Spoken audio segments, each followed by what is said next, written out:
কালকে মকর সংক্রান্তি, আজকে সব পুণ্যার্থীরা সাগরে যাচ্ছে।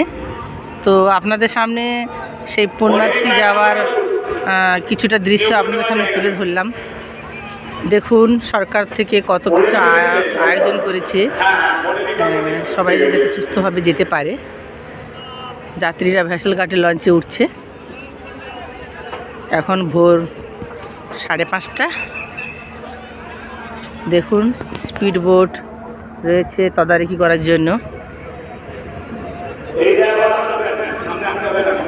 তো আমরা এসেছি সঙ্গে আমার বান্ধবী সুস্মিতাকে নিয়ে। ভোরবেলা হাঁটতে বেরিয়েছিলাম, তো সুযোগটা আর ছাড়লাম না। দেখুন সাগরের উদ্দেশ্যে রওনা দিচ্ছে বেনুবন।